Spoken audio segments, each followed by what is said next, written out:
have Sheriff Mack and Stewart Rhodes both join Senator Biggs.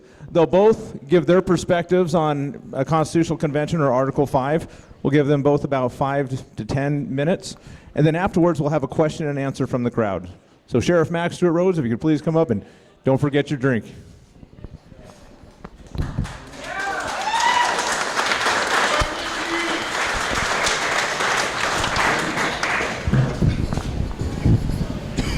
Let him go first. Elders first. Oh, yeah.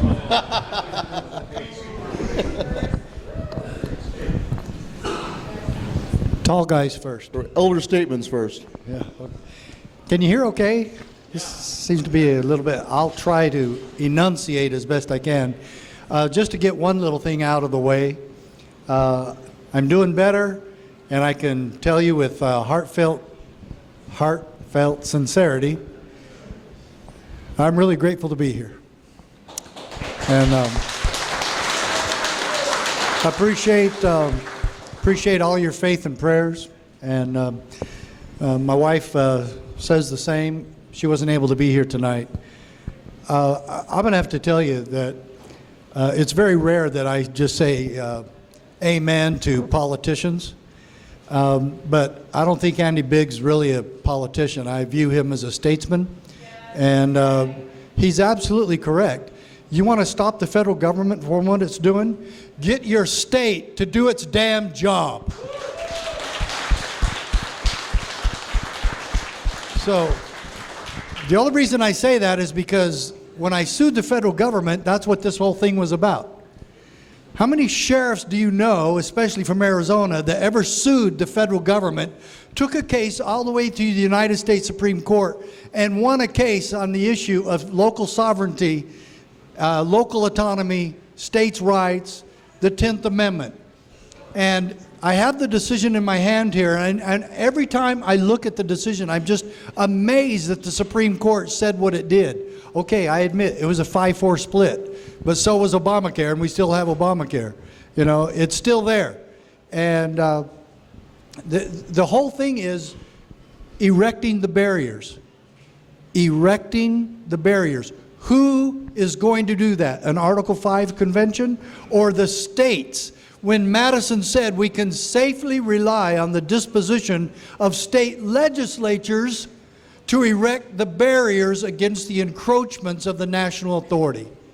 That's right out of the Federalist Papers. The disposition.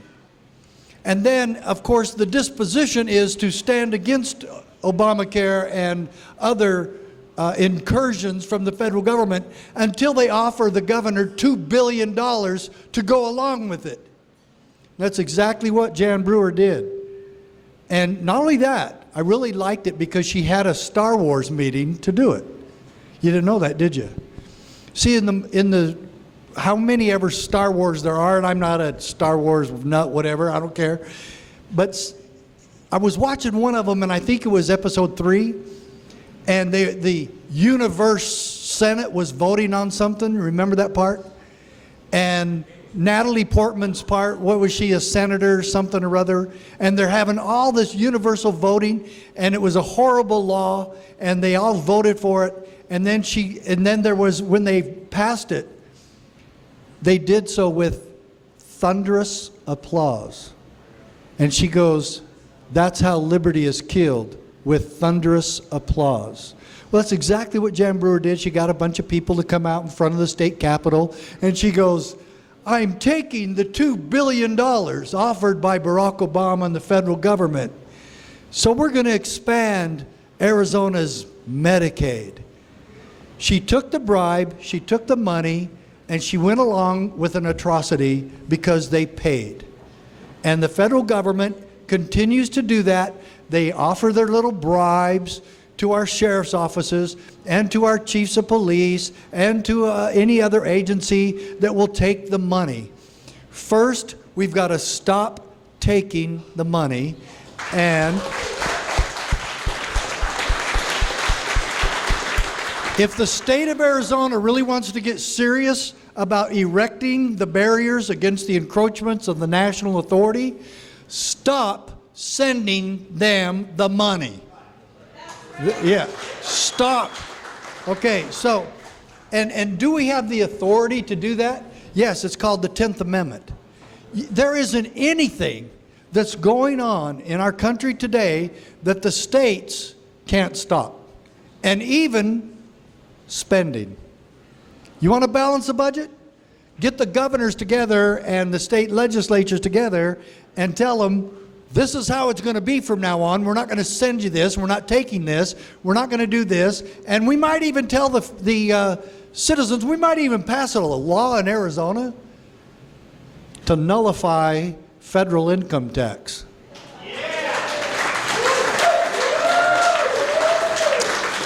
Well, would that would be courageous, wouldn't it? It would also be a lot of fun.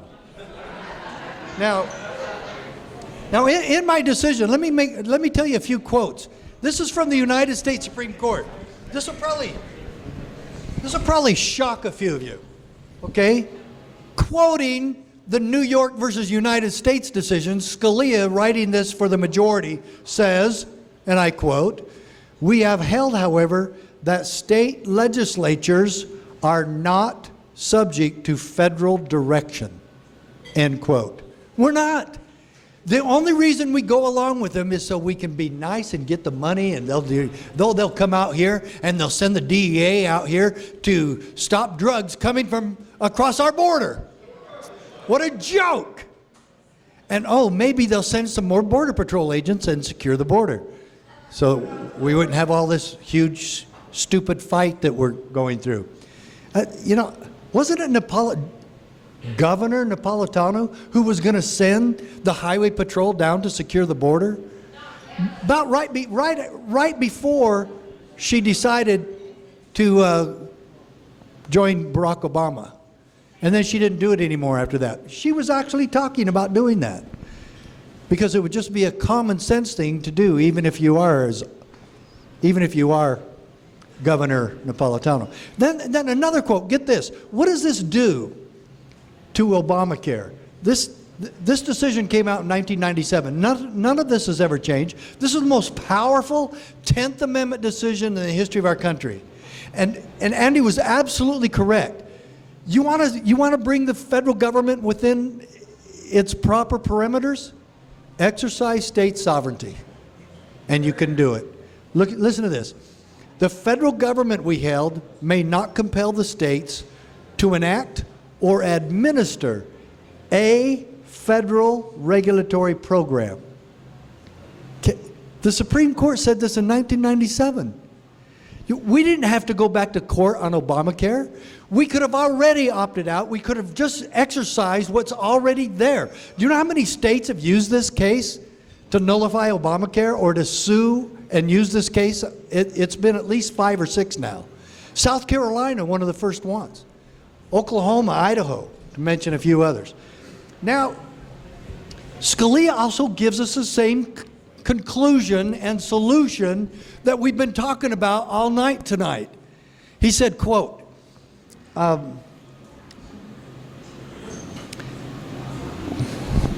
wait, I want to make sure I got it right. Hang on.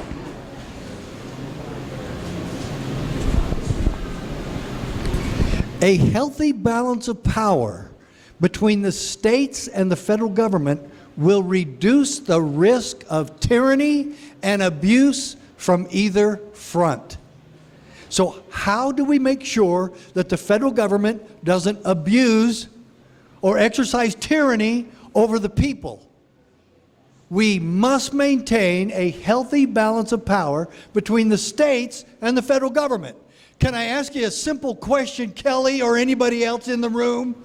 Do we have that healthy balance of power today? No. Then how do we take it back? We pray and grovel before Barack Obama that he'll give us some of it back. No. How stupid can we get? Or how cowardly can we get? Stand for what's there. Stand for Arizona. Stand for state sovereignty. Stand for the 10th Amendment. Stand for your oath of office, even if it means, and I know politicians hate the sound of this, even if it means you lose your next election. Stand and do what's right. We have enough career politicians.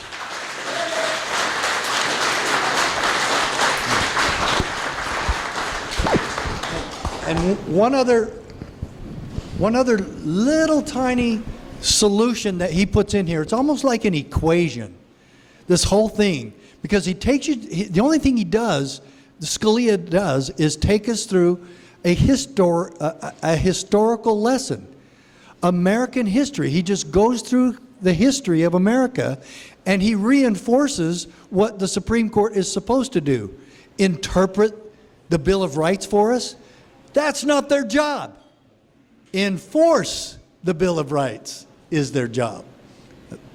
And so he says, the United States Congress was, and what's the word in the 10th Amendment that was used? Delegated. The states delegated to the new federal government discrete and enumerated powers. This is right from the decision. Discrete enumerated powers. They were given very little. The whole Constitution was to make sure that the federal government remained impotent, small, powerless, out of our lives. And now today, what do we have? And so then he said, in order to maintain the federal government's discrete and enumerated powers, it comes from the assertion of the 10th Amendment. Who asserts the 10th Amendment? Who has the constitutional and moral and ethical obligation to enforce the 10th Amendment? We do. Is that the federal government's job? They're destroying it. Who's going to stand and defend and enforce the 10th Amendment? It's us. We retain everything else that's not given to them. Then how, if we don't hold on to it and we've allowed them to take it, we have to take it back. And hopefully we have the courage and the smarts and the wherewithal to keep this process peaceful. And if we get a lot of people doing it, and a lot of states doing it, and a lot of governors doing it, and a lot of sheriffs doing it, and a lot of counties doing it, it'll remain peaceful. And that's why my whole thing has been, we take back America, county by county and state by state. Okay? It's not going to happen from the top. Okay? And I'll close my part with one other quote from this decision. You've never heard some of the stuff. I keep telling everybody, read this decision. Go to my website. Just go to sheriffmack.com or go to CSPOA. My organization is CSPOA.org. Constitutional Sheriffs and Peace Officers Association. CSPOA.org. Every legislator in the country, state rep, should be familiar with this case. And the whole thing comes down to, you've never heard the Supreme Court ever say something like this, quote, "But the Constitution protects us from our own best intentions." It protects us from our own best intentions. Can you imagine that? Because they want you to believe that anything that benefits the country is legislative authority that they have. If it's just a good idea, then it has legislative authority. And it's just the opposite. It has to meet the rules first. It has to comply with the Bill of Rights first.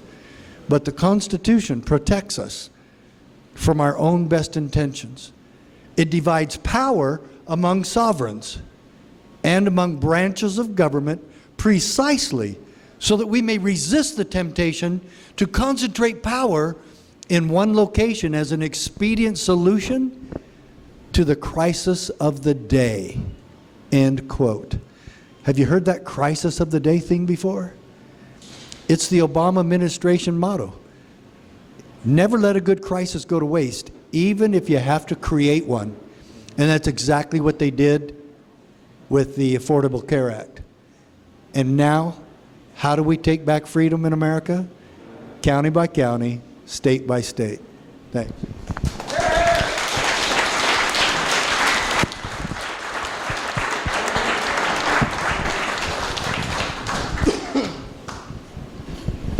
All right, just to add on to what's been said tonight, how many folks here were in the Ron Paul campaign in 2008 or 2012?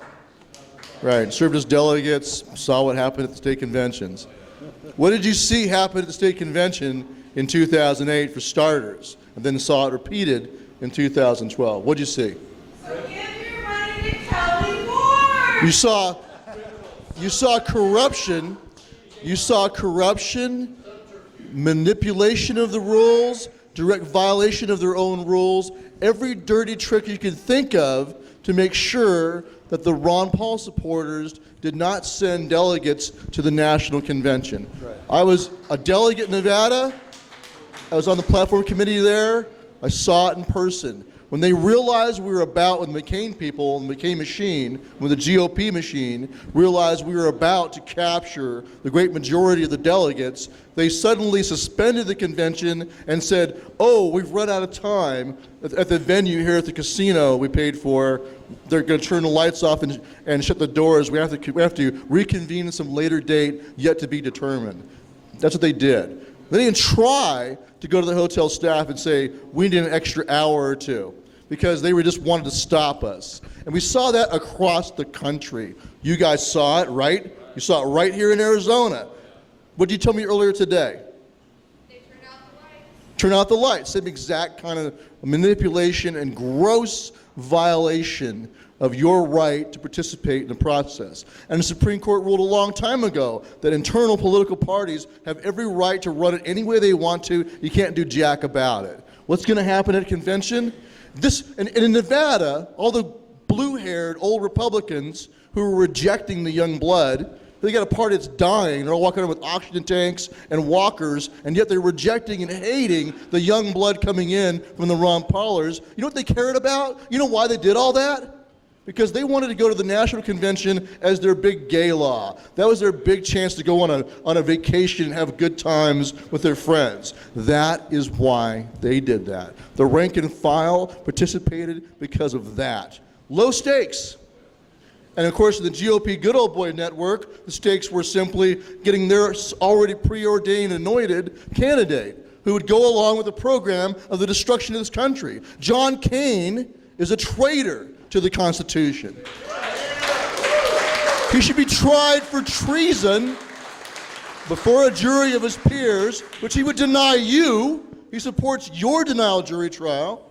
He supported the NDAA, saying that he could just have the president slam you into a brig in North Carolina or South Carolina or anywhere else he wanted to, try you by military tribunal, and have you executed. He would deny you the right for trial to jury, but we will give him a trial for jury, and then after we convict him, he should be hung by the neck until dead. But that was their candidate. It's a fact. That was their candidate. That's what they gave us. And so, looking at the corruption alone, imagine what it would be like at a con-con, where the stakes are everything. All the marbles, everything's at stake. What kind of corruption and manipulation and lying and cheating and stealing or even outright murder would you see there? Sheriff Mack and I were talking a little while ago about our dream team. Maybe if Ron Paul and Judge Napolitano and Edwin Vieira were re-examining, we might let them do open heart surgery on the Constitution to fix some problems. But that's not who you're going to get. Who are you going to get? You're going to get the John McCains, the Barack Obama, the Lindsey Grahams. Candy Pants Lindsey Graham is going to be there doing that. That's who you're going to get. You're going to get all of the people who voted for everything that's happened, especially since 9/11. Look at the Patriot Act, unanimous bipartisan support. It's not just the Democrats, it's also the Republican Party. By unanimous support, they passed the Patriot Act, gross violations of your rights. By unanimous support, they passed the NDAA, confirming and rubber stamping what the Bush administration had already done, had already claimed the power to do. Detained 2 U.S. citizens, Jose Padilla and Yasser Hamdi, without grand jury indictment, without jury trial, for years.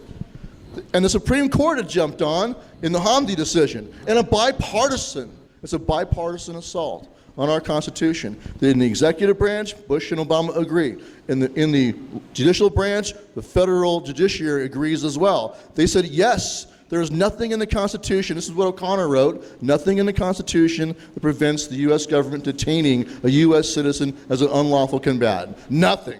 Now what is there? You know the answer, right? What is it? Article 3, Section 3.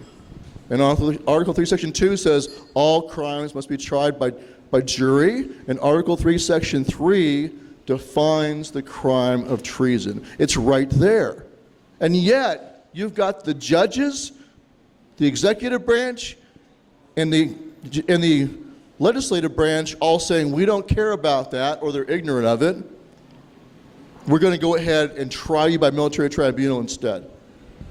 So they're all complicit, bipartisanly complicit in the destruction of the republic.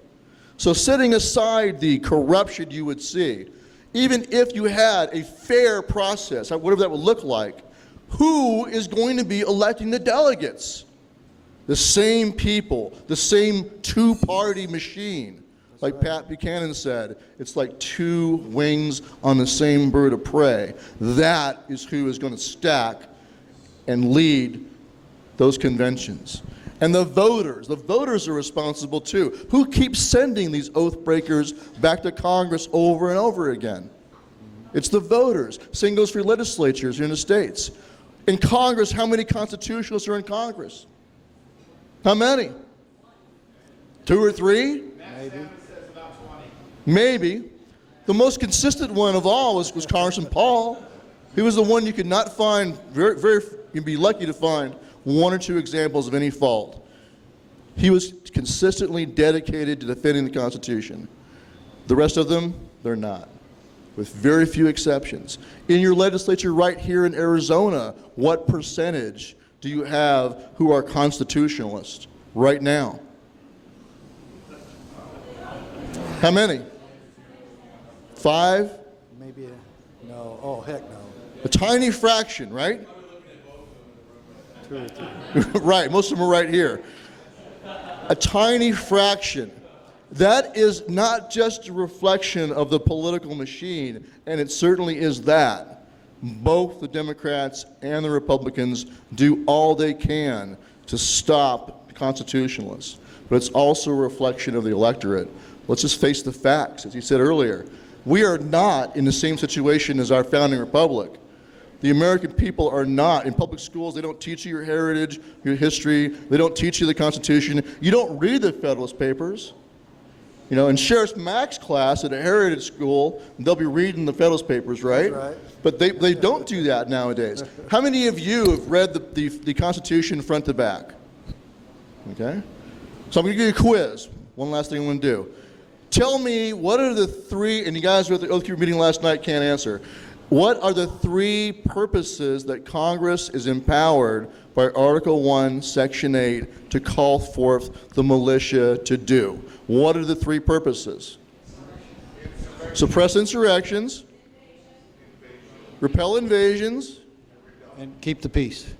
and suppress insurrections. Execute the Union. Execute the laws of the Union. To repel invasions, execute the laws of the Union, and suppress insurrections. Those are the 3 purposes. Now, this is a pretty educated crowd. Among your average American, though, I was just in Minnesota a little while ago, about 2 weeks ago, and I asked that question in a whole room full of Republicans. Not one person knew the answer, even one answer. You could hear a pin drop. They did not know. The electorate in this country, even good people, are just simply ignorant. If you send them to go elect delegates, they're going to elect someone probably just as ignorant or more so, maybe some lawyer, than themselves. So it is one of the worst ideas I could ever imagine. It's like having a nuclear bomb sitting there and you're going to send a bunch of, baboons to go and try to deactivate it before it blows up in your face. It is a disaster. Sheriff Mack has it right. The answer is enforce the Constitution you have, and the first responsibility is you. You must nullify, and you must get your legislatures to nullify, your town councils, your county commissioners, your sheriffs, and you got to back them up as his posse. It's about us As Jefferson and Madison told us in the Kentucky and Virginia resolutions, it's about us standing up and enforcing the Constitution we already have. You notice, in reaction to the Alien Sedition Act, they did not propose a con-con. What they said is, let's enforce the one we got. That's what you have to do. That's what we have to do. And until, one last comment, until you get a legislature from the top to the bottom and a Republican Party from the top to the bottom and the Democrats from the top to the bottom who are enforcing the Constitution they already have by standing up in the states, they've got no ground to ask you to give them the chance to do open heart surgery on the Constitution. Don't let them do it.